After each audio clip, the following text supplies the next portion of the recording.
بنیان المرصوص سے مراد ایک ایسا اجتماعی ڈھانچہ ہے جس کے افراد باہم یوں جڑے ہوں آپس میں جیسے سیسا پلائی ہوئی دیوار میں اینٹیں مضبوطی سے جڑی ہوتی ہیں۔ اقبال کی شاعری و فکری تعلیمات کا بنیادی نقطہ اس اصطلاح مراد بنیان المرصوص کی توسیع ایک الیبریشن ہے جو امت مسلمہ کی اجتماعیت کو خودی، بے خودی اور کبھی مرد مومن جیسے تصورات کو عملی صورت میں جو ہے وہ پیش کرتے ہیں۔ اب اسی اصطلاح بنیان المرصوص کا ایک دوسرا منظرنامہ ہے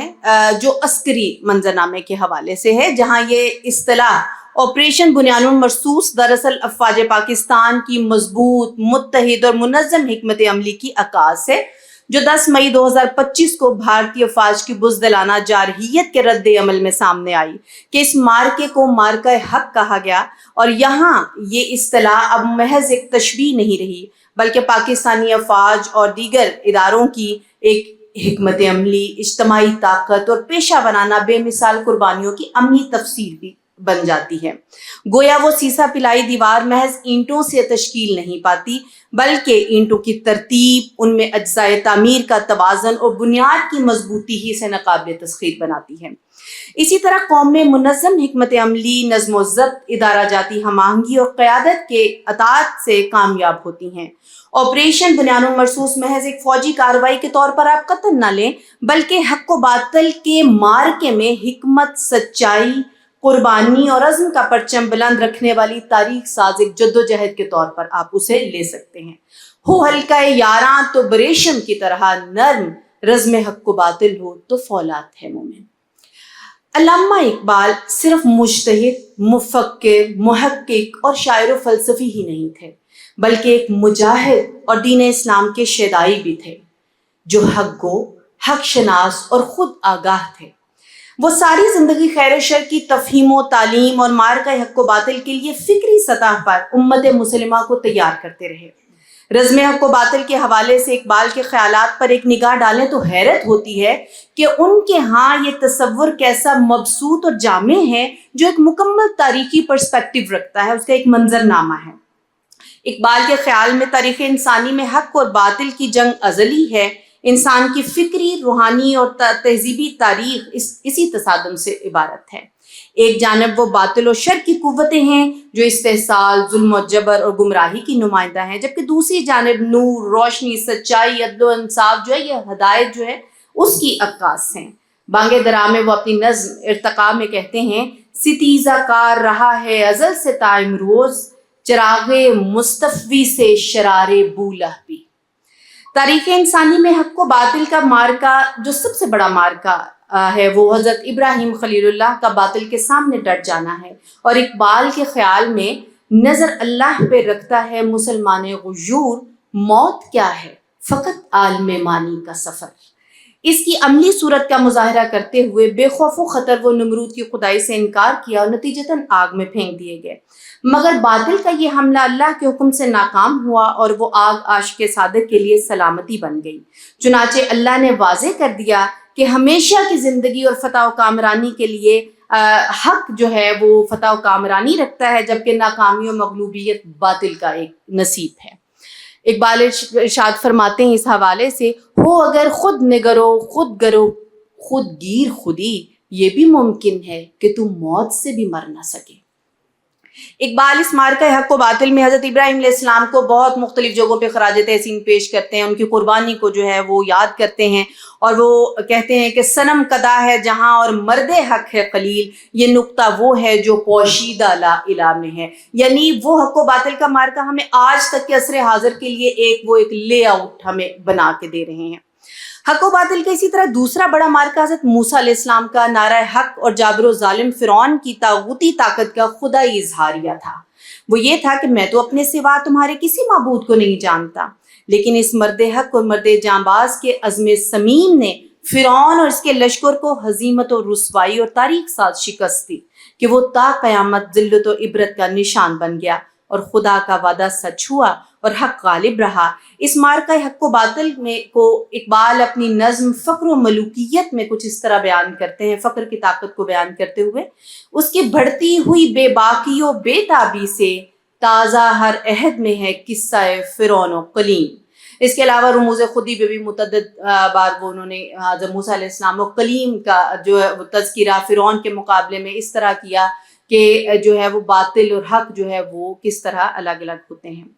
حق و باطل کا عالمگیر مارکہ غزوہ بدر کا جو سر نے بھی ابھی تذکرہ کیا، وہ عظیم مارکہ ہے جب اسلام اور کفر، باطل اور حق آمنے سامنے آئے۔ تاریخ گواہ ہے کہ باطل قوت کے مقابلے میں 1/3 مجاہدین اسلام نے ناکافی جنگی ساز و سامان کے باوجود بنیان مرصوص کی عملی تفسیر بنتے ہوئے کفار کو بدترین شکست دی۔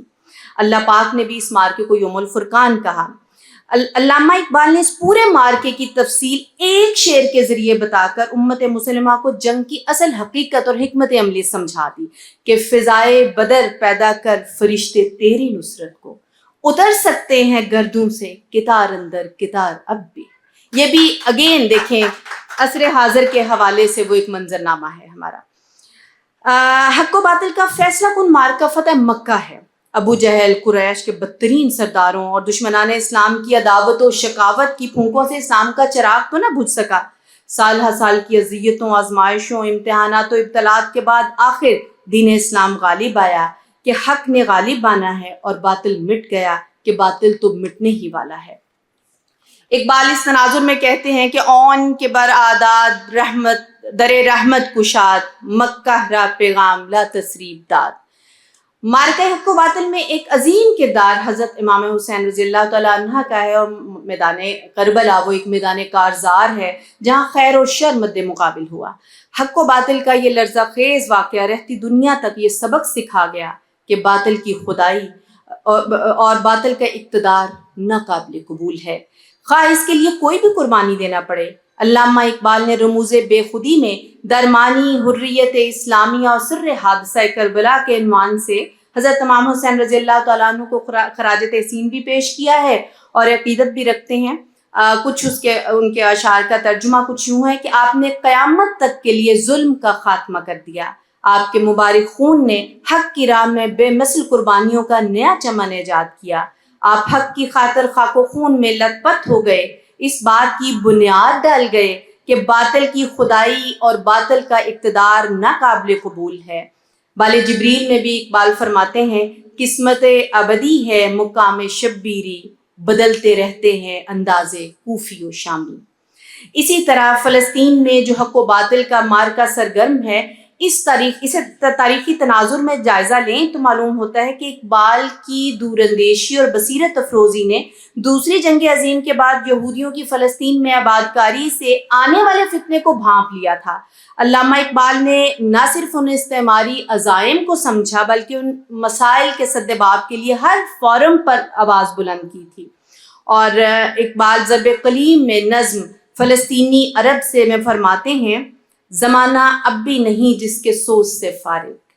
میں جانتا ہوں وہ آتش تیرے وجود میں ہے، سنا ہے میں نے غلامی سے امتوں کی نجات، خودی کی پرورش لذت نمود میں ہے۔ آج فلسطین اور غزہ میں جو قیامت برپا ہے، جس طرح باطل کی استحصالی قوتیں حق کی طاقت کو دبانے کی کوشش میں انسانیت کے درجے سے گر چکی ہیں، اقبال اس کی پیش گوئی بہت پہلے کر چکے تھے۔ آج فلسطین، غزہ، ایران اور پوری امت مسلمہ باطل کی قوتوں سے برسر پیکار ہے۔ یہی حق و باطل کا مارکہ ہمیں مختلف صورتوں میں مختلف ممالک میں دکھائی دے رہا ہے۔ اگرچہ یہ مارکے طویل ہوتے جا رہے ہیں، قربانیاں بڑھتی جا رہی ہیں، زخم گہرے ہوتے جا رہے ہیں، مگر اس مشکل وقت میں تعلیمات اقبال کے زرعی اصول و نظریات پر عمل پیرا ہونے، اتحاد ملی، یگانگت و محبت، حمیت و خودداری اور مرد مومن کی صفات کو زندہ کرنے سے ہم صحیح معنوں میں بنیان مرصوص بن سکتے ہیں۔ پھر ہمارے کند ہتھیار تلوار ذوالفقار کی خاصیت اپنا لیں گے اور یقین محکم زندہ رہے گا کہ ہر مارکہ حق و باطل میں غلبہ ہمیشہ حق کا ہوگا۔ میں نے شعر سے اجازت چاہوں گی، یہ غازی یہ تیرے پر اسرار بندے، جنہیں تو نے بخشا ہے ذوق خدائی، دو نیم ان کی ٹھوکر سے صحرا و دریا، سمٹ کر پہاڑ ان کی ہیبت سرائی، شہادت ہے مطلوب و مقصود مومن، نہ مال غنیمت نہ کشور کشاد۔ بہت شکریہ۔ یہ تھیں ڈاکٹر امارہ طارق صاحبہ، بہت ہی خوبصورت انداز سے